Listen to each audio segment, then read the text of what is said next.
lovely to be here, and I was really excited to be invited to the British Ceramics Biennial.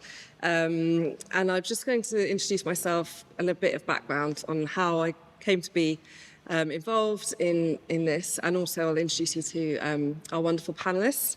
So I am a consultant and project manager and facilitator of creative projects, and I'm based in northwest London, where most of the work I do happens, and I mainly try to connect artists with opportunities to engage with communities, to access funding, and also to work in the sort of be able to access the investment and opportunities that are happening with regeneration. There's a lot of regeneration happening in the area we live and work, particularly sort of sparked off by the building of an HS2 station, Old Oak Common, which is one of the stations in London. So I've been working in that area for about 5 years, and one of the projects that has happened over the last year, slightly by accident, but a happy accident, is that I ended up establishing a materials exchange hub, which is a place where we collect materials from the local area, mostly from industries, businesses, and construction sites, and we make them available to local artists. I have to say that I'm not an expert in waste or sustainability or circular economy, but just by working in a quite close-knit creative community and a very industrial area, because a lot of the artists and makers are sort of working in ex-industrial buildings that have been repurposed to artist spaces.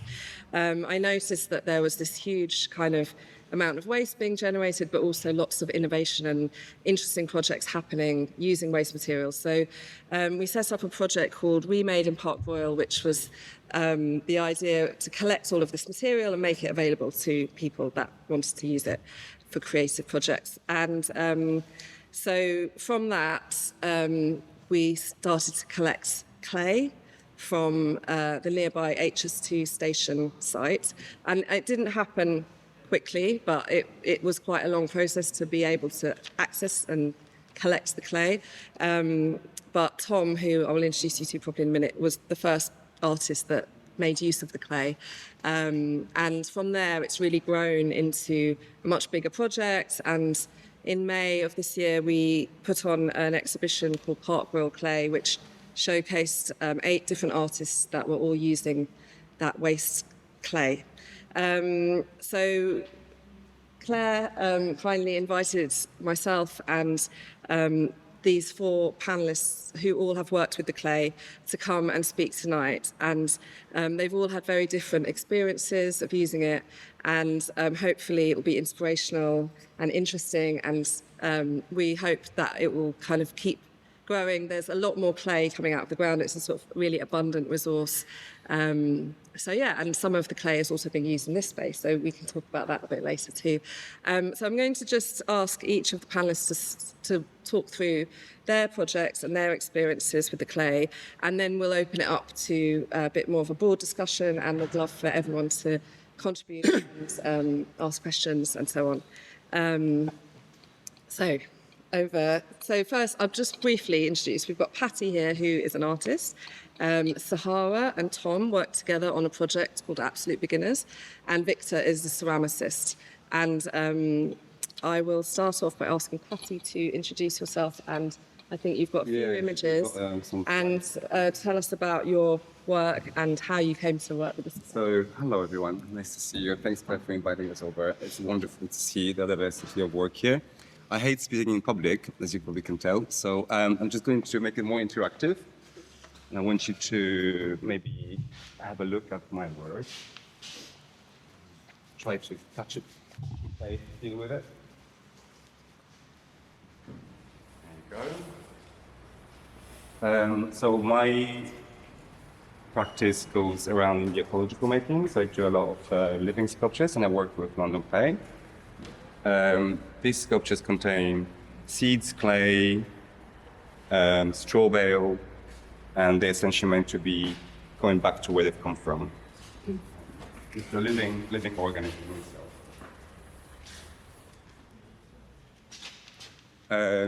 You can tell, you can smell it,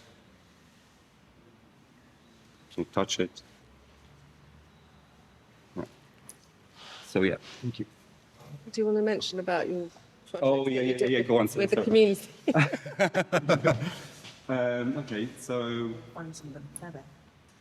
this is a project that I was commissioned to by OPDC, and essentially we've worked on making living sculpture, which is called Meteorite.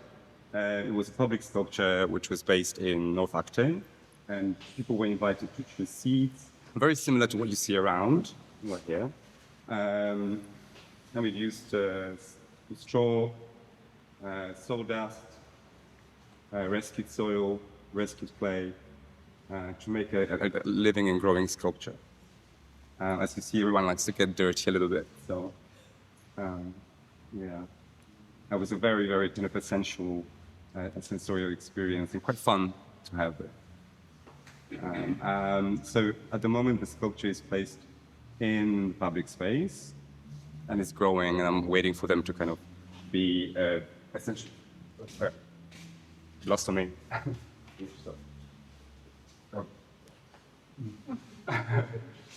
So one thing to know. Sorry.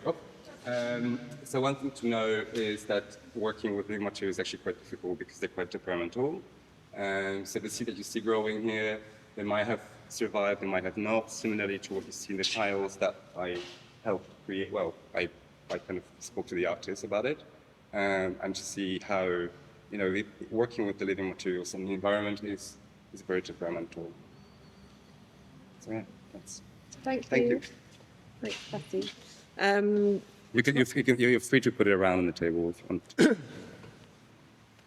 Tom and Sahara. Yeah. Can we hear from you guys? All right, yeah. So my name's Tom James. This is Sahara Fagan-Michaelson.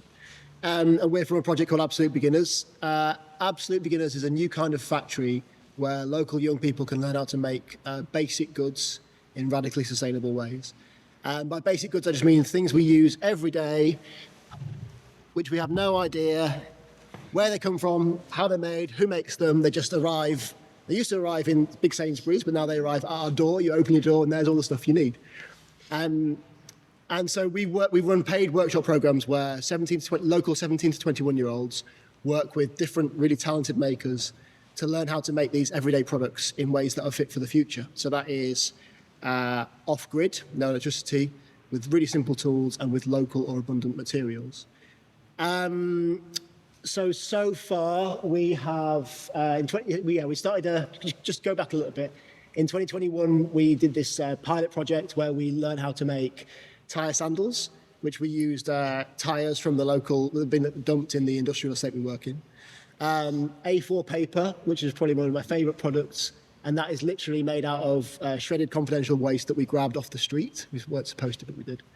And clay cups.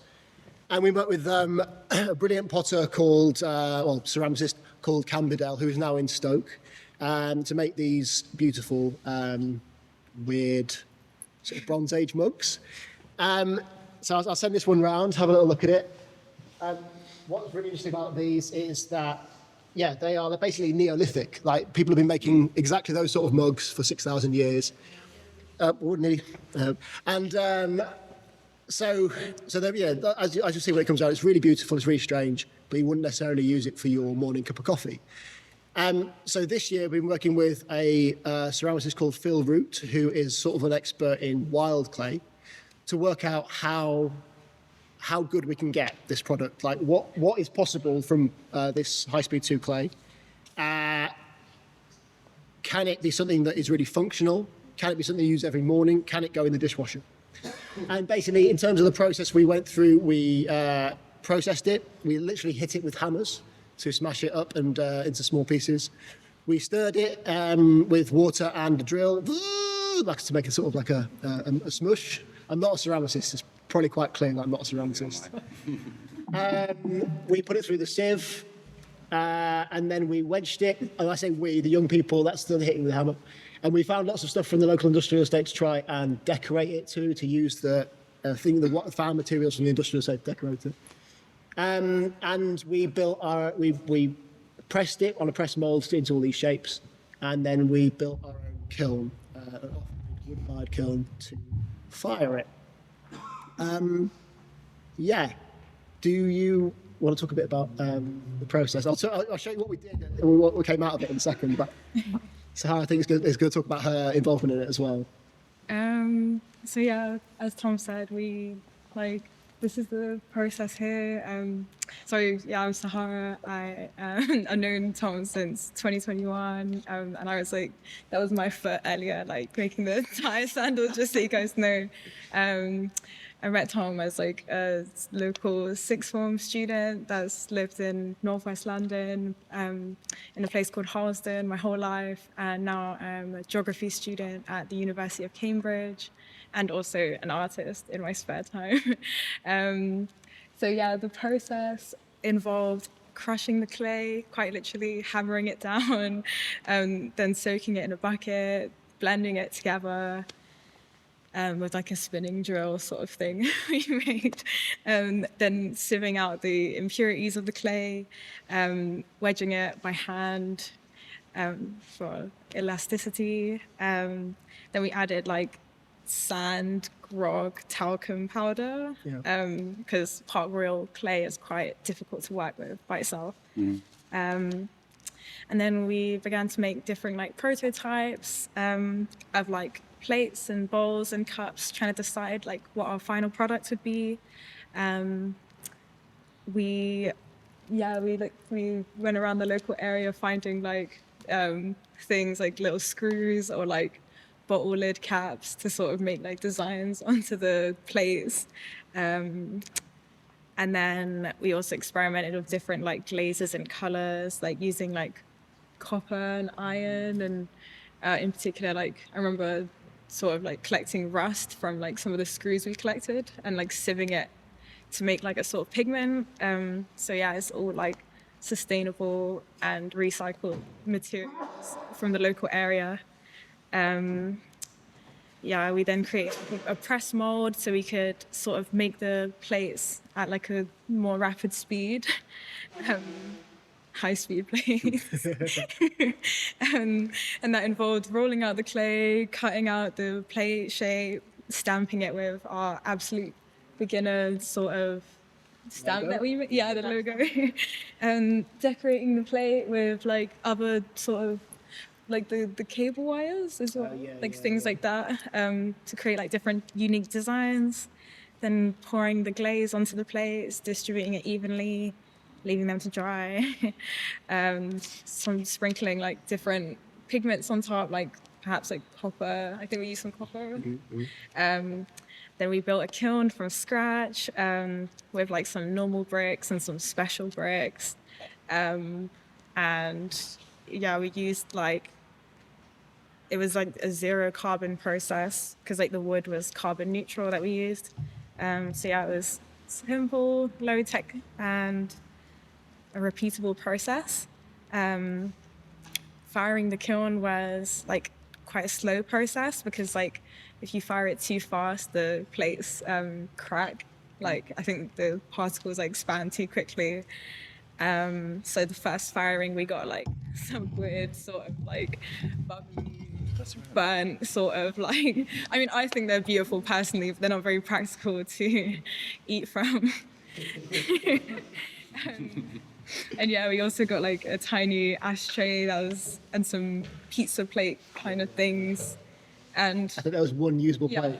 In that entire first firing, there was one usable plate.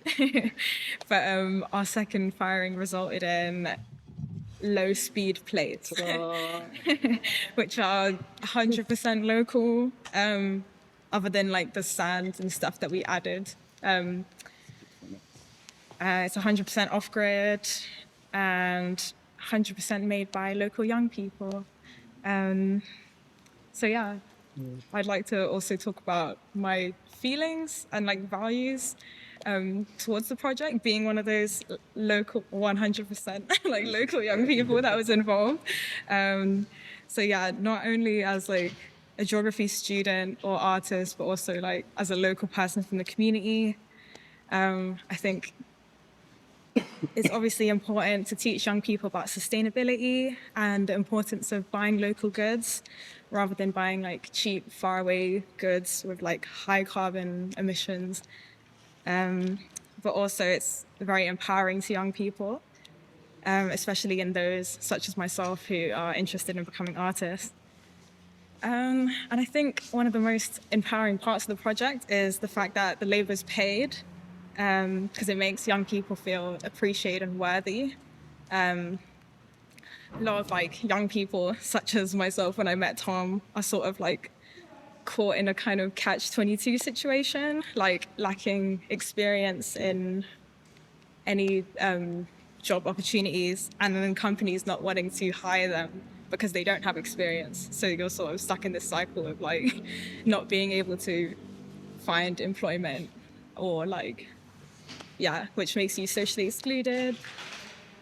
And I've done work with the Mayor of London, the Violence Reduction Unit, and I've done work with like the Metropolitan Police, and they've all kind of discussed like how can we reduce violence in London and make not just London but like the country like just a safer place. And personally, I believe like with more opportunities like these, that is like the stepping stone, because unemployment obviously leads to social exclusion and then illegal activities.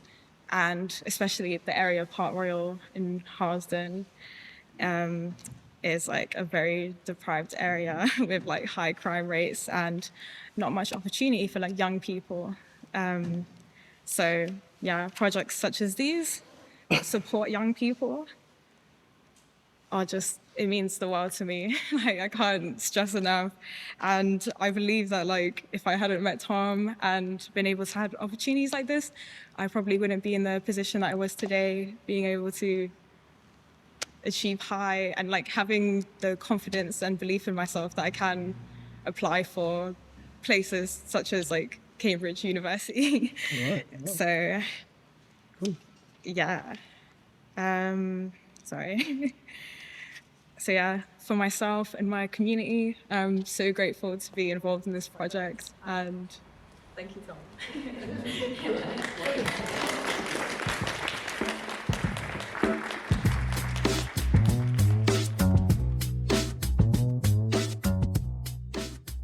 As we all know, with clay, you can't really speed things up. You need to go slowly and just respect the process and wait for it.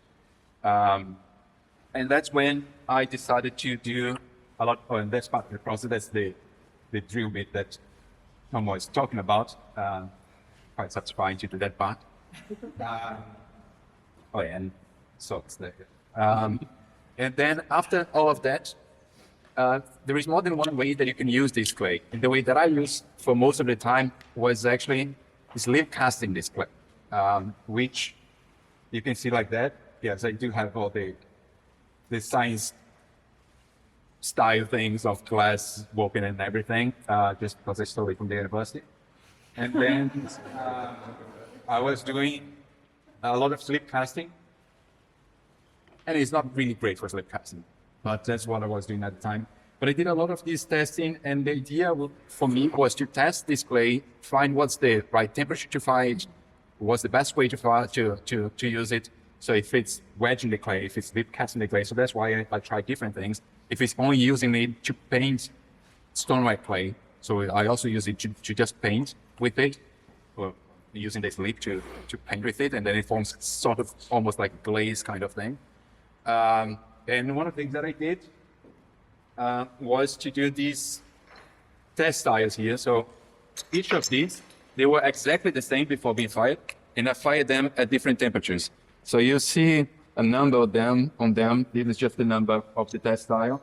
And each batch of 5 was fired at a different temperature. And you'll see as you go higher with the number, you get something like this, which is much, much darker, and it starts to expand. So there was a sweet spot in the middle there, somewhere in the middle, where you had low water absorption, you had stronger body, and it would shrink a bit too much, but we knew exactly by how much it would shrink. And all of these, the idea was to do this and share with the other artists as well. So I put everything on a website that's I'm constantly updating, and anyone can go there and check. It's also to try to share the process of working with wired clay. This was the first time that I was working with wired clay. So I also wanted to share a bit of that, some of the challenges that came with it, and all the process that you have to go through if you're working with wired clay. But also specific about this clay. Because one of the ideas, as Grace mentioned, there is a lot of clay that is being dug there. It's 5,000 tons of clay a day. So it's a massive amount of clay that's coming out of there.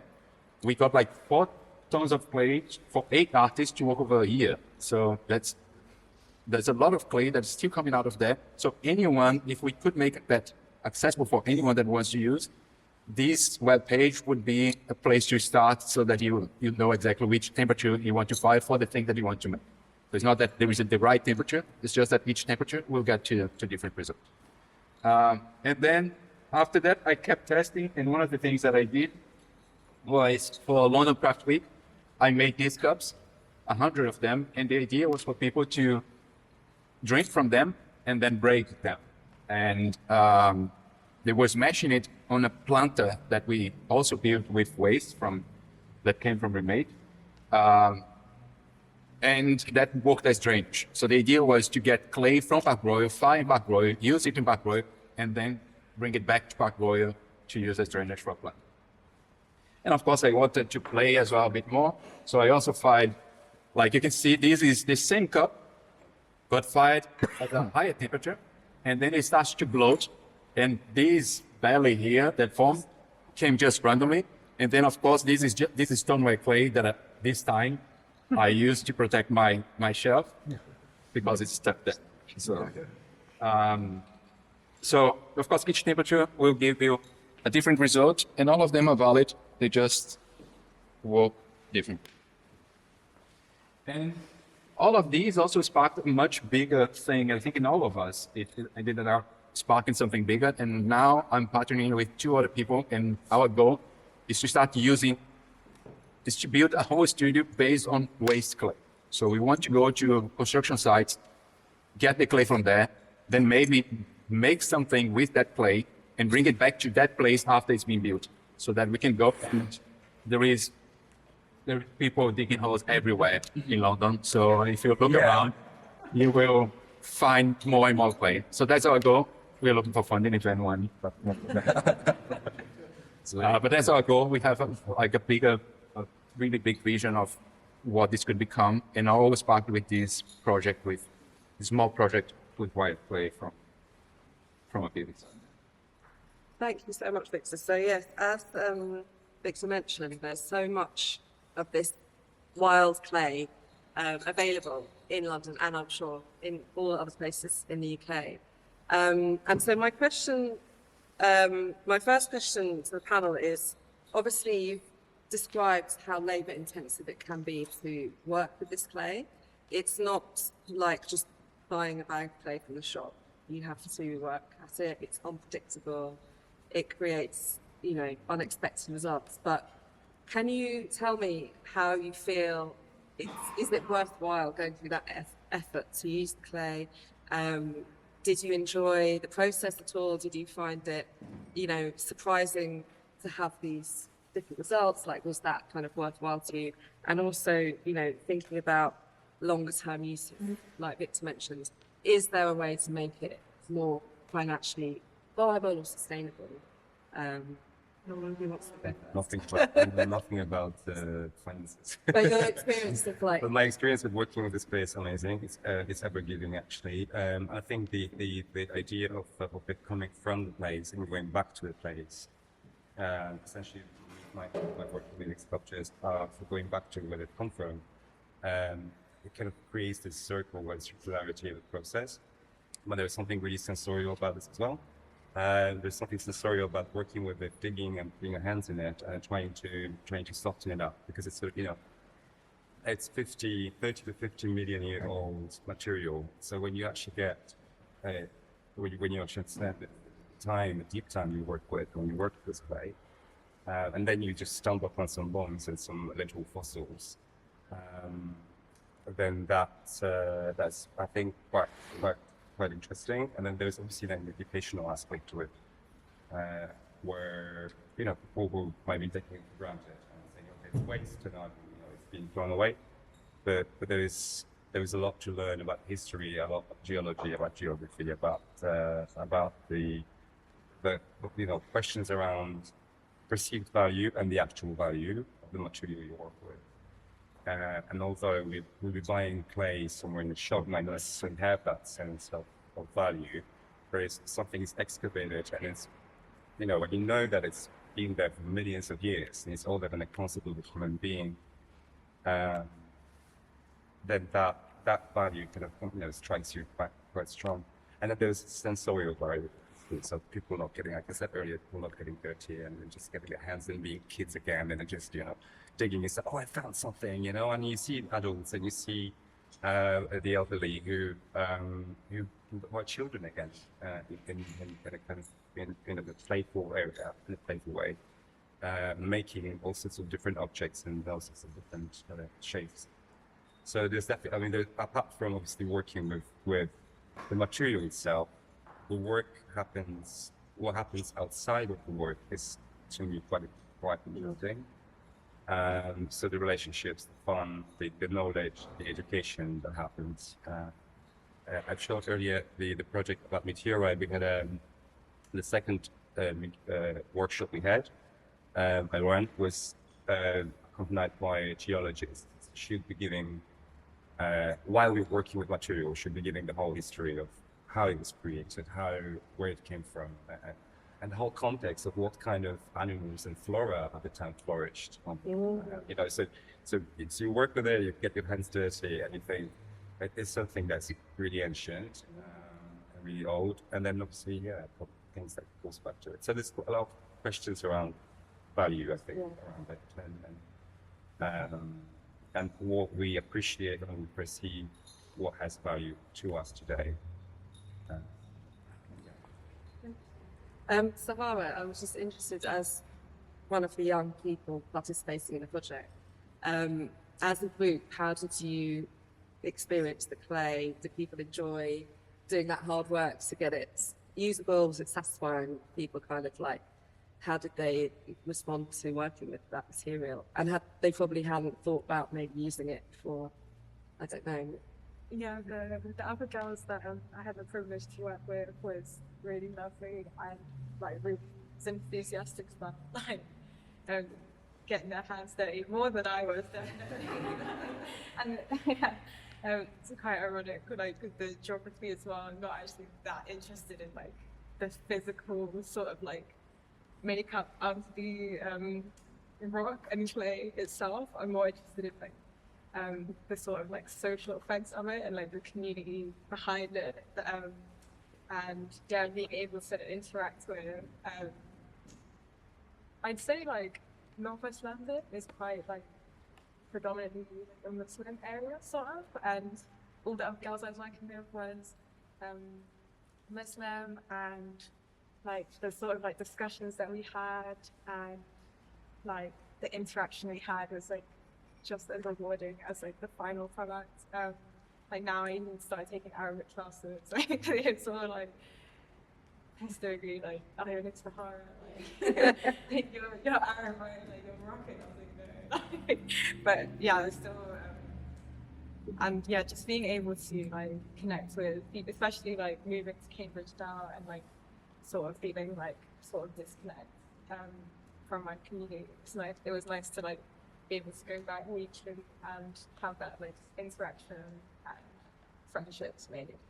And do you think that was partly because you were sort of doing something with your hands that it makes people more prone to talking to, or you're more open because you kind of have that activity that you're working on together and it's a group? Yeah, it's music. Yeah. Sometimes we'd split into pairs and do tasks together. And, so in particular, I wasn't very good at hammering the clay, whereas some of the other girls was much better. I don't want the person who was hammering in the thing was yeah, just much better skilled for that than I was. But I think I'd say like maybe I was better at like rolling it out, so I took that kind of role, and then some of the other girls like focused on like the cuttings. So yeah, we sort of like played to our strengths, and yeah, it was a good experience. And I think, yeah, it's like this idea of using the clay as like, it is so abundant and it's there, but talking to Tom and Victor about sort of moving forward from their projects and how can we make it into, you know, Tom's got ideas to make a real bigger scale factory and make lots of goods that could be sold, and Victor also wants to create this kind of permanent processing factory for the clay and a craft workshop, but it does have this strange imbalance of how we finance that and how we make it sustainable, and we haven't quite figured that out apart from relying on, you know, external funding. Do any of you want to share your thoughts on that and the economics of using waste? I mean, I'm really interested in the economics of it because it is so unsustainable. Like you know, doing it in this way with local, with making it here, making it by hand, the labour costs are insane because it's so much more expensive than making it with machines, making it with electric kilns. It takes so long. But I think that in terms of like if you're looking at it from, you know, like the other option is go to IKEA and buy a mug for 50p. You're never going to compete with that. You're never going to make stuff that can compete with that economy. But I think you're looking at a different economy where if you can explain to people the other value, as Pati was saying, that's added in that product. So you've got like, you know, the empowering nature of people learning how to make something for themselves. And then the sort of the community building stuff. And then also, I guess maybe we want to talk a bit about the carbon and the lack of, you know, like the impact that play has is pretty much negligible. It's the drill to spin the thing. That's the only electricity. Because we're burning wood, wood is obviously carbon neutral because it's not fossil fuels. So the carbon it's taken in its lifetime, it gives out, it burns. It's not adding to carbon in the biosphere. So in that effect, like, if you can explain that to people that it is this basically harmless product, I think that's quite interesting. So I think we will be able to sell them, we will be able to try and, you know, break even with some, but I don't think we'll be able to make profits. But then the other benefits that it brings to the community, I hope, are worth funding. That makes sense. Yeah, as a hotel ceramicist, you will know that clay is the cheapest of everything. Electricity is more expensive than the clay. So the clay, getting clay, when we say we get this clay for free from HSU, we actually pay with our labor, and we pay a lot more than just getting 100 tons of, or 100 kilograms of clay from pot. So it makes much more sense to get clay from hot place if you just think about that. So that's not the value that you want from it. And it's the same thing when someone comes to you, if you make anything handmade, and the person says, "Oh, this mug costs 30 quid. I can get one for 50p." Yes, but there is an added value of knowing that that was handmade. And now there is an added value on top of that to say this was made with clay that came from the soil that you are stepping on right now. So that's this extra value that we and for someone, if you think of the carbon footprint, even if you get clay from here, from hot clays, there is the cost of the transportation from here to London, to the north. So there is this extra cost. So if you start to have these facilities that would be processing the clay, and I've been living in London for a few years, and there is a lot of things happening in clay in London with like new buildings going up, that these will be forever. There will be an infinite amount of clay that will be a lot more than we can process. And it's kind of, we have the choice of sending all of this clay to landfill or sending it back to be used. So that's a choice. Like it's a net positive thing to do, to use that clay. That clay will be taken out. That clay will be going somewhere to landfill, or you can just hijack part of it and use it in a much better way. So as a whole, using a clay like this is a net positive impact to the world. Thank you. I thought this might be a good chance if you want that to talk about your experience of using this clay here, because there are some similarities, and it'd be great to hear how you. Actually, that is there. Yes. They've worked with us over. I didn't want to kind of put her on the spot to kind of talk about it, but she's probably got better kind of take on working with the clay than maybe I do. But yeah, so we got the clay, it came up in some kind of big ton bags, and that was the interesting thing about the clay, is that it is very dense. So I'd asked for a ton, and they kind of showed me this picture of what that looked like, and I was like, oh no, that's nowhere near enough. We need volume, because we are using the clay in this project space, the tactile project space, and it's actually, you can see it in the bags just at the back there. So we have all the clay in its raw form. As we're not firing anything, we don't have to process it in the same kind of level as Victor or Tom would have to do. We're all working in a more similar way to yeah, a more living sculpture style of working. And we've been using the clay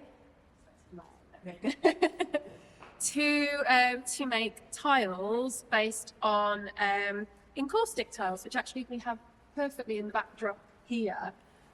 So these are some heritage tiles from across the city, and if you're from Stoke-on-Trent, you will absolutely kind of recognise these. So these encaustic tiles are iconic for Stoke-on-Trent, and we have used a similar kind of making technique, but what the artists have done have kind of experimented with substrates, about mixing around what you can put into the clay to change the pH level so that the seeds will be happy within these particular tiles. So we have all these tiles that have small amounts of seeds in them, and we plan to install them in a space, in a public space, that will look like this amazing encaustic tile installation, and then as the rain washes away the tiles, these beautiful flowers will grow, and we'll be left with a wildflower meadow. And yeah, people have been coming into the space, they've been making tiles. I did a numbers check at the weekend, and we'd had about 1,100 people come through the space already. So we've got over 1,000 tiles, and we're about halfway through. So we will get probably around about 2,000 tiles that we can use. Yeah, beautiful. And how has the response been from the public using, the clay? Have they found it? Yeah, I think it's been really interesting, and I think a lot of people have responded to that idea of the waste material, and the idea that, when we explain that tons of clay is being classed as waste material and just put back into landfill every day, and this is what this is, and we're trying to explore how to use it in different ways, as all of you guys are. They find that really interesting, and they actually kind of think it's a great way to kind of doing it. And for us, taking out that firing element gives us a bit more flexibility in how we can do it on a much larger scale. Great, thank you. Thanks so much. Very good at the firing aspect anyway, taking away. The make is not a fire, right? It's in the way how you make it and how you work with it. It should fire that with one hand. Yes. So I've got some other questions to ask the panel, but I just thought, just out of interest, has anyone used wild clay themselves and wanted to share their experience or ask any questions about that? Yeah, I've got a question. I used it a bit, I started using it more like in my art practice. It's been very interesting. But I was wondering about, so far I've only used it myself, and I've considered like kind of health and safety of knowing if there's any like aroma or like contaminants in the clay.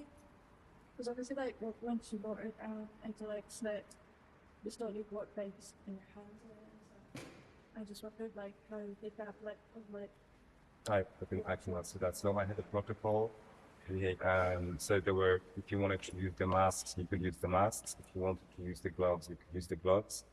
And when you were part of the workshop, and when you're subscribing to actually participate in the workshop, there was a list of potential allergens that I thought may be dangerous or someone had something, and then eventually there was consent. So if after all that you read that you still want to take part in and getting dirty with us, then that's on you. And then there's emergency contact. Make sure you carry an EpiPen with you or something that is anti-allergic.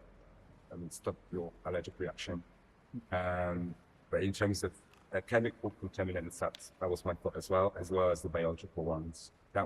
It's just a form that I created.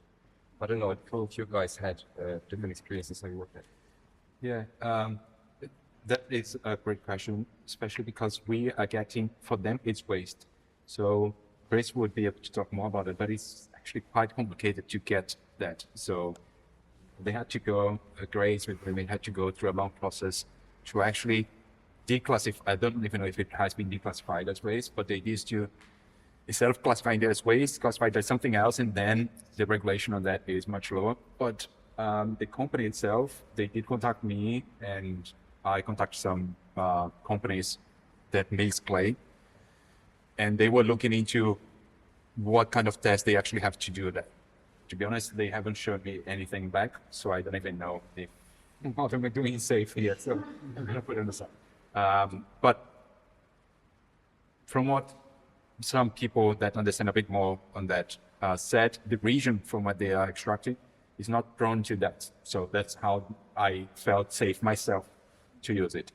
So it's really deep. It's like 20 to 35 meters deep. It's been there for a really long time. If you try this clay here, it's also different when we talk about. So it's this project that I'm starting to develop. We are calling it urban clay because it's quite different from what most people would think when they think about wired clay. A lot of people, for example, I had people contacting me. They get wired clay by going to the river and get it from the riverbed, and that clay is quite different from this clay here. So this clay, theoretically, it is actually less contaminated because it has had a lot less exposure to that. It's really compact down there, and the clay, as you find, is actually much harder to work with compared to usual white clay that you get because it's so dense, and it comes in the worst state that you can get clay. It's like not completely dry so that you can just soak in water and it works off the water, but not soft enough so you can't even slice through it. So it's really hard, and that's one of the challenges that we have to face now when we are thinking about scaling up. We are thinking, okay, we need to get clay from every state, being able to crush it just a bit so that we can dry it, and then we dry and then crush it again.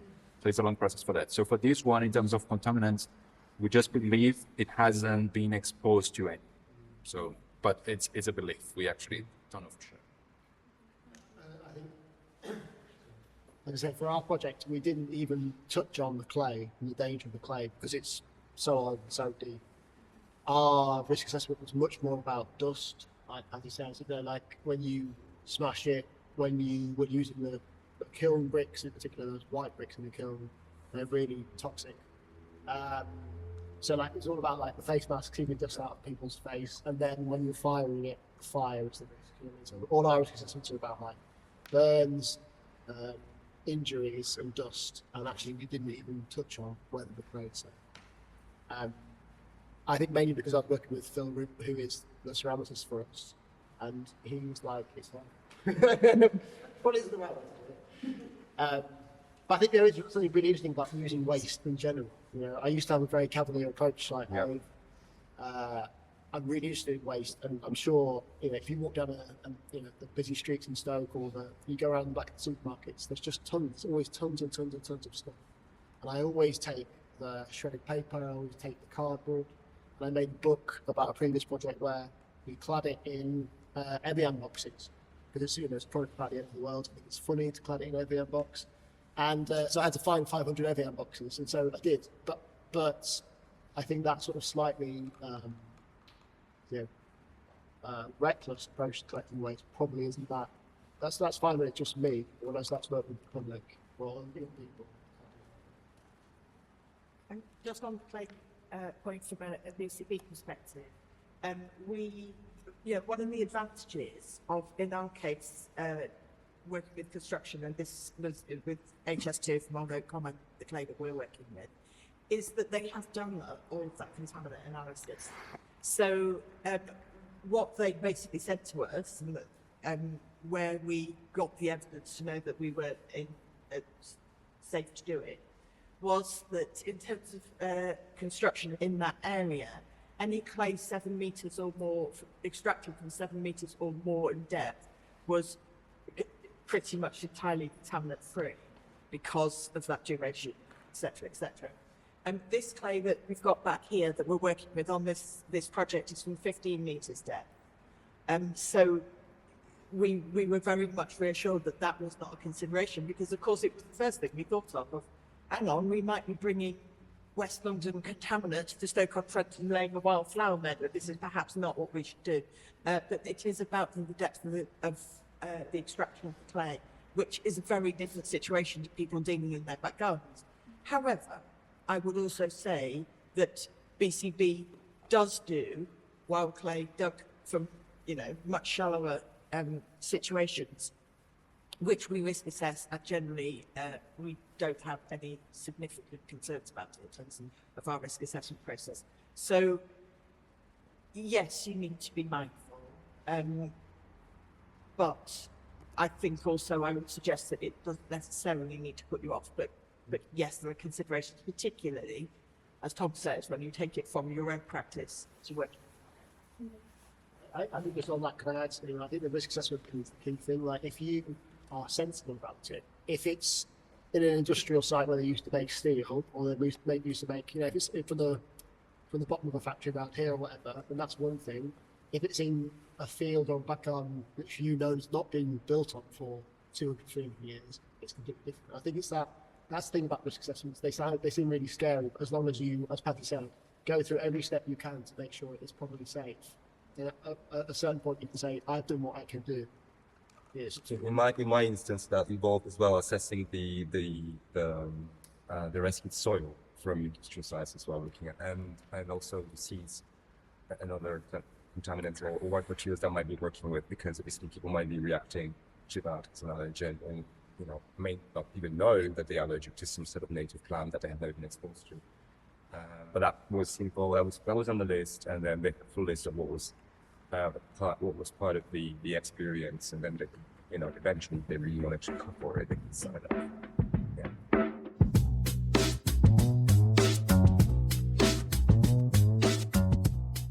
Been learning over the last few months about waste materials and setting up this materials hub. It is quite difficult to access waste, because as soon as it is put in a bin or a skip or a dump, it's not really allowed to be used for anything else. It's the people that own the waste or have generated it, have designated it as rubbish, and it needs to be disposed of by a regulated or kind of professional waste operator or recycling company. So we, as a really small kind of non-profit entity, trying to just reduce the amount of materials that are put into landfill on our very small industrial estate in London, have really struggled with actually just being allowed to collect materials. Although we've seen artists, taking stuff from skips, taking stuff off the streets and so on. We're trying to work out how we can make it easier. So accepting the clay from HS2 did require quite a long process of paperwork and sign-off and risk assessments and assurances from them that it was safe, and that they also needed to feel it was safe before they would let us have it. And the same goes for other materials that we find reuse locally as well. So it's not actually that easy, but hopefully by starting these conversations and projects, we can make it, share the learning and make it more user-friendly. That did lead me on to my next question of, what needs to be put into place to make this type of work happen more easily. Do any of you have thoughts on that in terms, like more broadly, maybe with other waste streams or with clay? How could we, you know, once HS2 supply has kind of finished, like how could we make it easier to access these types of materials? Do you have any thoughts on that? Yeah. Call me. No, I think in general this has to come, like the only way to make it, as you said, it's a lot of work once we get the clay, but it's even more work to get the clay. So the only way that I see at least is by changing policy and putting the burden of that first part on whoever is building. Oh, if you're building something, you need to think about all of the waste, as in any industry would be. You need to think about all of the waste and not just how you're going to dispose of it, because that's all the regulation now is how you have to dispose of it. So for them, it's easier to tick boxes and put like, okay, we dispose of everything, than to think, how can we actually reuse that? So that has to be a burden on the company that's actually creating all of that waste, and not on the artists that are just trying to get access to someone else's waste. It shouldn't be our job to do that. So the only way that I see is by forcing, because for many of these big companies, they have people that are really into that, and they have people that just want to tick their boxes. Yeah. And on our side, if one of those boxes is, think about how can we use that? Well, there's an extra box that they have to fill, and that could then facilitate for any sort of waste to be reused. I think one of the things that we've found inspiring is because we're working with a lot of artists and makers, they've got these new creative ideas of how to use the waste material. So that's then inspired other people. So we've then been approached by schools and community groups and other people that want some materials, even people building, you know, fitting out shops or cafes, other workspaces. People have even come to us asking for materials to build, you know, a shed in their garden. So, but having that kind of creative imagination in the first place has set the ball rolling, maybe to think about ways. So we've had all sorts of materials that came through, remade, and because we're in an industrial area, we have lots of weird and wonderful things on our doorstep. So, for example, this company, they do all of the big stage lighting systems, like rigging systems for, you know, international artists on tour, musicians and theatre shows. And they have this rope or cabling that they hang things from. And after it's been used once or twice, they can't use it again for safety reasons, even though it's perfect quality, and normally they'd throw it away. But we managed to intercept some of their rope, and it was used by a forest school to build these like assault courses for kids, and artists have used it for sculptures and things. So just like small kind of interventions where we've initiated some exchanges can like inspire lots of other uses. But do the rest of you have thoughts on? Well, I was going to say, I think like organisations like Remade, all that kind of stuff. I think like that. I think that's for me. Like there's another organisation called Rota who are in Germany, in Belgium, and they are like these architects, and they were like demolishing and reusing so many buildings that they ended up setting up a different organisation to sell and get rid of all the stuff they were getting out of these buildings.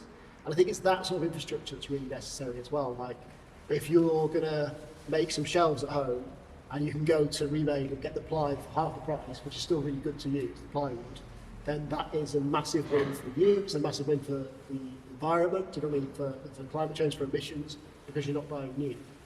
But then I think the other thing I'd say is it's easier to ask for forgiveness than permission. So like with the tyre sandals project, there were, you know, part one is just awash with tyres, isn't it? There must be like 300 tyres dumped on the street within like, you know, half a mile of that bus. And it's a massive, you know, no one's going to clear them up. No one wants to take responsibility for it, so just go and get them. And I think that's the same with like the paper that's on the street, the cardboard. Like at the moment, there's loads of nitrous oxide, you know, NOx bottles, the big gas canisters that people use for like laughing gas. And they used to be the little ones, but they've gone now. Now it's the big ones because the government have made it legal to have them. So Now, the big ones are still legal to buy because you use them to make whipped cream in kitchens. But people don't use them to make whipped creams in kitchens, people use them to get high. So like the streets of London at the moment are awash with like these huge metal canisters. And I'm not, you know, like every street has got like 20 or 30 just like knocking around. It's really weird. But that's a problem. So if you just go out and start collecting them, no one's going to tell you to stop that. Do you know what I mean? Like it's not illegal to go and get things that are litter off the street. And I think that's the interesting thing for this sort of project, is how can you be that, you know, I'm going to show my age here, how can you be a bit of a womble? How can you be a bit of a magpie? How can you go and find this stuff that people just could not care less about and turn it into something else? Thank you. Can I just say yeah, one go. thing? I think that it's to do with just, you know, thank you very much for the wild play, or for the London play as one want to call it, but stop digging in that sense. If we can, then we should, definitely. But like, we're working with that way, so that's good. But if we could eventually just stop digging and think of other means of construction, or other means of production altogether, then yeah, that would be ideal. But we are where we are, and we've ended up with that a lot of material being dug out, and you know. There's really interesting architecture practice. Well, there are sort of collective of recently graduated architecture students across the country, and one of them is based near to us in Park Royal, and they are called Re-use, and they design buildings based on materials that they find. So they work closely with different industries and see what material they can acquire, and then they'll design something out of that. So they've just built a community centre from waste from a film set. So a big, huge timber set was constructed of like a whole village for, I think it was an Amazon TV production. They calculated exactly how much wood that was, and what they designed a sort of community barn down in Cornwall, specifically from what they knew they could take from that production. So that's really interesting, I think, how you sort of think about building and designing something in response to the material. But I think to your question back earlier on, then that production company would have had to include that in sort of essentially working with them from the get-go, right? So yeah, so that's the relationship. How do you bridge that, right? Yeah. And they are, you know, they work in the set design company as well, because this architectural firm is not a full-time profitable organisation yet, but they have other jobs and things. So that was quite interesting to understand how you can, have that access to those industries. But I definitely think like building these relationships takes so much time, and we're really lucky and privileged to have started that where we are based, but it's very sort of hyper-local, and it's all based on knowing the right people and getting inspirational people and like champions within those businesses to help you. Does anyone here have experience of working with other types of waste material that they'd like to share or can tell us about? Yes. I'll just add that I'm one of the artists working in this space, by the way. I just wanted to add that we are working with more than just the play here. That's quite interesting. We're kind of also using waste from our previous activities. So we've got sand, bone china. I think are the two main ones, which are actually from previous artworks or from previous projects that the Biennial organization did over its time of existence, which is also quite fun thing to do. So you look at your previous activity and think of how you can incorporate that into new projects. That's been really enjoyable for us. That sounds great, thank you. Yeah. The lady there. I've just finished an AS at Stoke at Staffordshire Uni, and in our first year we got involved in something called the extraction paradigm, which was with somebody called Claude Moore, who works for a company called Phoenix, that's his company. We all had to look at things that were reused rather than extracted from the ground. And one of the things, because I live in Derbyshire, I'm surrounded by quarries, so I visited a number of quarries. to ask them to produce their waste from when they store the stone, because I potentially make it into glaze. It's all the same ingredients in the stone that's in glaze. And how to the health and safety issue came up, and even though they were very enthusiastic to start with of wanting to work with us, as soon as they spoke to their health and safety people, they couldn't because of contaminants, either wash off from fields as cattle and things floats around about, or they were working with products that have plastics in them. But what was interesting when you were talking about finance, they have to pay to have that waste disposed of. So surely there's a part of that way companies that are extracting and disposing have a budget for disposing of the waste. Could they not potentially look part of that sort of structure? You get the money from that, divert some of the money. That's a really good point. Yes, we've been thinking about how but because you're right, they have to pay to dispose of waste, and can they pay us instead? Yeah, exactly. Yeah, which is actually a model that we're looking at implementing in our project in Port Royal. So yeah, no, so did you actually get to use? We did use that, but we used some. We looked at other places of waste, and we were working with eggshell, which is exactly the same as whiting, which we use a lot in glaze. So I did experiments with glazing and whiting with eggshell, just pure ground up eggshell, and it's exactly the same. We had exactly the same result from there. Really exciting. But we also did stuff. Alex, that works for BCB, is involved in projects. So she used coffee grinds just from the local cafe on site, and became just a few hundred jars. And that changed the weight, changed the velocity of the clay. I think there's people in architecture who are using it for those properties. So because it makes it more lightweight, but it's still structurally really strong. So and I also found with the food waste, there should be there are people who are already processing that waste, so you could potentially reuse those ingredients aren't being used in the ceramic industry.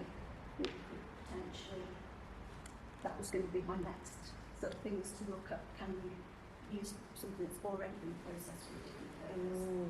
It gets used in lots of other industries to use in ceramics. So it's come from throwing a pot. It's not being extracted, it's just renewable. It's like a byproduct. Yeah.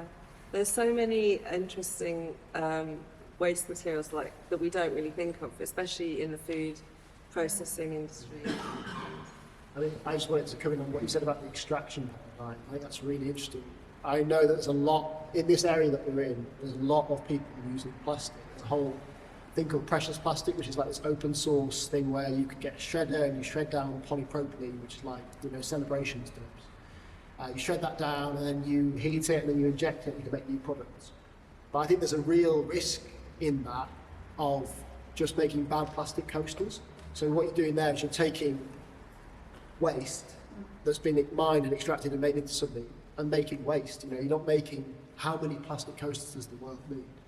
And I think that you don't want to use these sort of projects to legitimize single-use plastic. Do you know what I mean? Because with all the will in the world, you're not going to solve that issue by making coasters or soap dishes or whatever. How many soap dishes does the house need? One.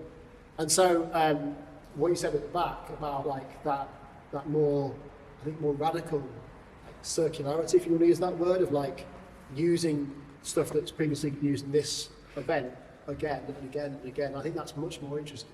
It's almost like companies should have that policy that their waste should go back to them. Exactly, they should use it. Yeah. Exactly. They should, yeah. And I think then, either, again, that's what Victor was saying about policy.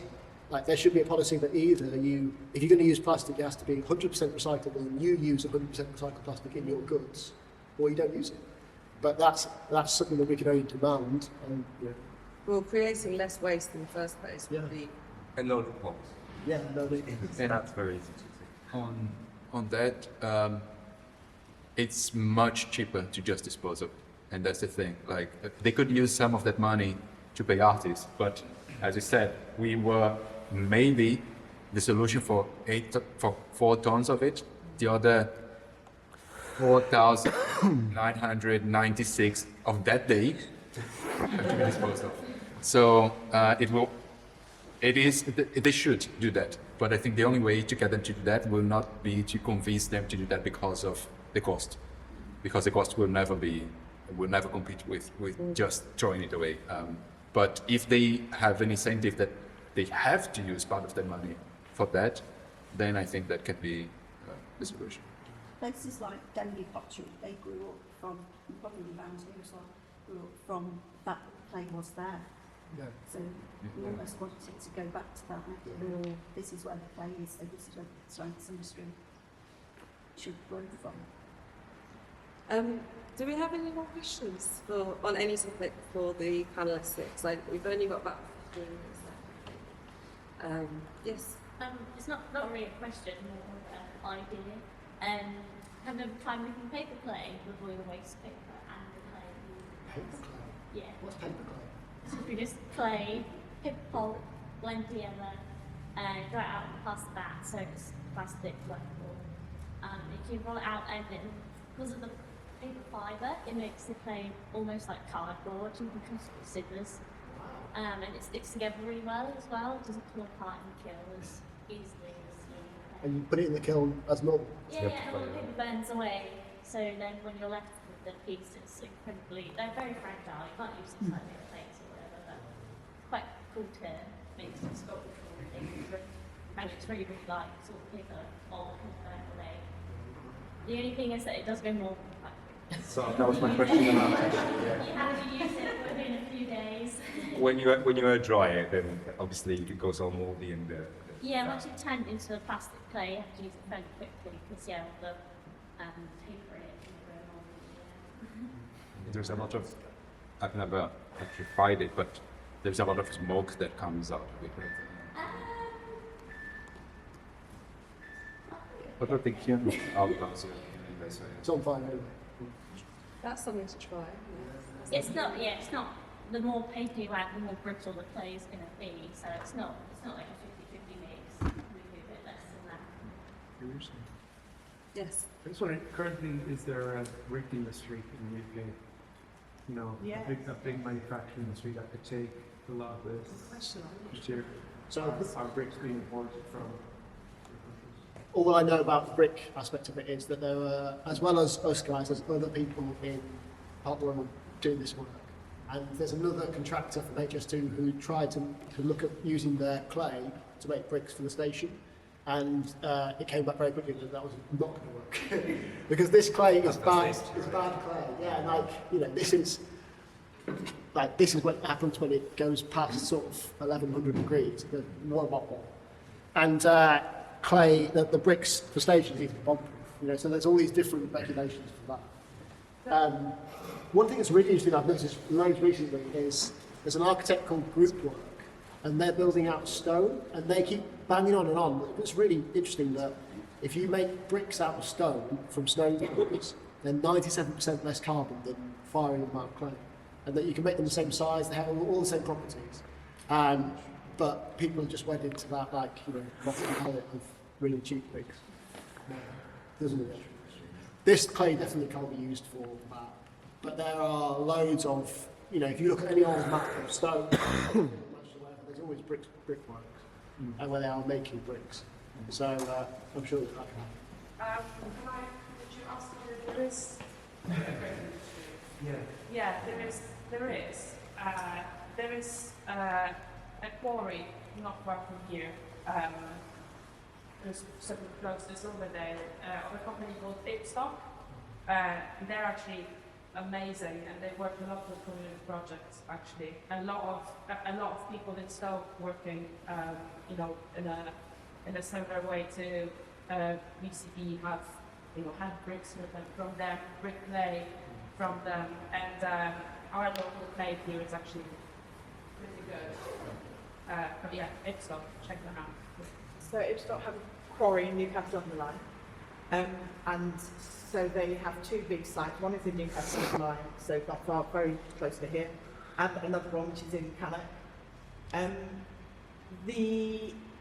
One of the somewhat surprising aspects of brickmaking is how incredibly important the consistency of the bricks are, because of obviously the strength needed in building.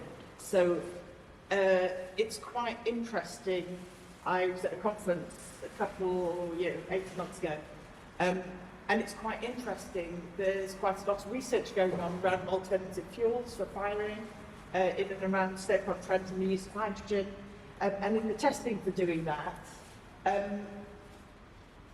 it brings up quite a lot of issues because of having to get that consistency. So you influence that consistency when you change the fuels, and you influence that consistency when you don't have 100% consistency in the product that you're drawing out. So it does feel a bit of a distance between where we are at the moment and the idea of being able to use it industrially for things like brick and pipe making. It feels like a logical step, but I think it's quite a big step currently. I just not so much on the brick thing, but actually on the construction thing. There's a big pickup at the moment in building and picking up the old way with clay and straw bale and building in old clay houses all around the country and around the world. People are actually really testing it out. And not only that provides for excellent insulation for temperature, and trying out, for example, with working with straw or with soda stand clay, that gives it the same, very much a similar solid surface and structure, and it isolates from water too. Great. Do you mind if I ask a question? Go. Going back from what you said then, Claire, about like the distance between where we are and where we need to get to, I wondered if I could ask you a question. So, like, because we were saying in the cafe earlier, Victor was saying that, our generation, basically 10 years ago, climate change was still something that was, I mean, lots of people knew about it, guys. And we all knew about it, but now we know how fast we have to act. We know that we have to reduce our emissions by half by 2030 if we want to stay beneath 2 degrees. We know all this stuff. I guess I wondered for your generation, how it feels to have come through school. Did your teachers tell you about this at school? And do you have hope that we're going to get to where Claire was saying in that sort of big question? I feel like, it's always been like a discussion, but not become as integrated in the curriculum that it should be, especially when you have the option of branching between history and geography, and the majority of students do go down the history. And then even as a geographer, I feel I'm pretty sure I never even heard what the IPCC was until I was writing my personal statement for UCAS and stuff, and she was I've got to talk about that.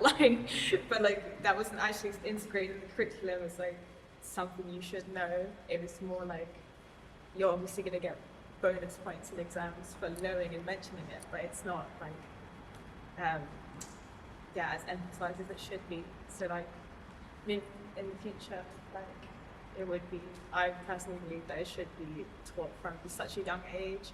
And it's actually interesting, I've read quite a few articles, and other parts of the world, children, especially in places where they're experiencing climate change right now, such as the children on the Pacific Islands and stuff. Climate change. Yeah, they seem to be much more aware of the issues of climate change than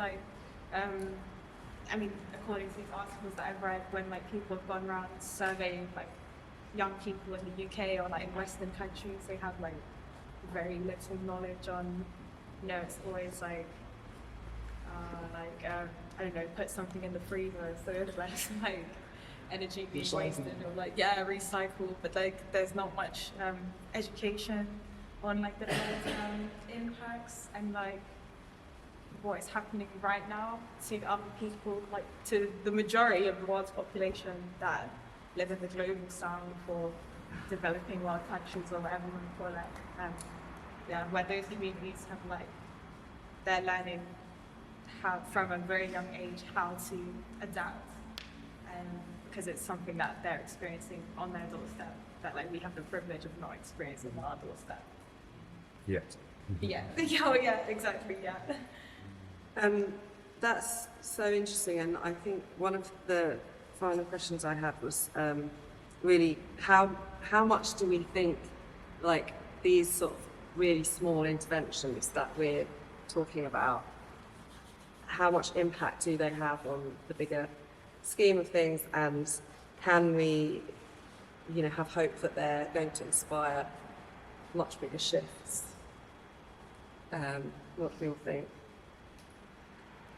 For me, as I think we discussed it a bit, none of these, for me at least, I don't think that any of these individual things will have impact on its own. The impact will come because of the education that comes from that. We are trying like from the bottom, but I think it's by trying all of these different small things, one of them, and that's how it works with research, for example, and I'm coming from that board, you try a lot of things, 99% of it will not work. Will be like someone that will spend their life doing it and it will not lead to anything, and that's fine. But 1% of it will lead to something super big. So that's how I think that these small things, they can make impact by down the line, getting someone that will actually go and change for everyone. I think it's about imagination. Like, I've got 2 children, and like loads of their books have this bit where like we need to learn to, you know, save and repair and reuse and share. And then you look at the economy we've got, which is like the opposite of that. Almost every job in this country, almost every business in this country wants to grow, sell more, make more. So we've got this huge shift to get from there to where we know we need to be. We're telling our children we need to be here, and then they're going off to big Sainsbury's and they're just like drowning in toys. And like, so there's these huge gaps of imagination that we need.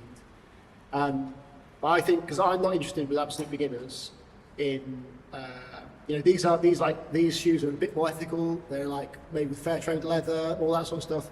That's not going to get us to where we need to be. We need that imaginative jump in order to halve those emissions. And I think the thing that's not working with absolute beginners at the moment is that I need to help get that story out to more people.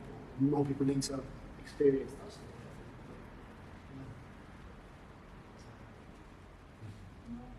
You're the other person. Do you think Future leader of tomorrow. I mean, it sounds to me like your involvement in this project has kind of given you a huge leap of confidence or inspired you to sort of take the next step in your journey. But do you think projects like Absolute Beginners or these other ones with the clay can have a bigger impact in the long term? Or maybe not, and that's fine as well. No, of course. I definitely, for me personally, it's had a big impact.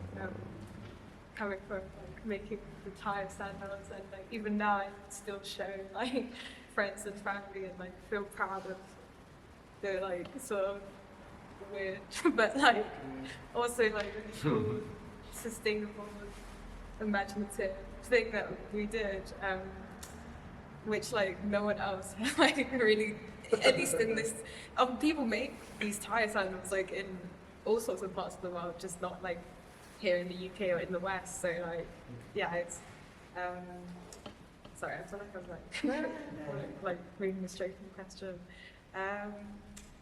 I think like I would love to see it on like a more global scale, like and like I'm not sure how it's feasible right now. That's like a whole other discussion. But like for me personally, I feel like it's made a huge impact, and I love that impact to also like be experienced by the global population. Really, that media in particular. For me, it's a question of the value, like what we give value to, and what's the perceived value. Again, I'll go back to what we were saying earlier. For centuries, people had worked with clay, and now we work with the rescued clay. because the situation has created that, and there was a big project that pushed it out, and there was this waste that we're working with. But yeah, I mean, just I agree with everybody else. The dreamers of today, future leaders of tomorrow. What does everyone else, I think? Any thoughts on that? Just thinking It's a tough question. No, I was just thinking that's a really nice word, rescued. I think that's a really nice phrase because we call it, there's loads of ways you could describe it. I think rescued is like we saved it from falling to waste. It has a life and it has a value.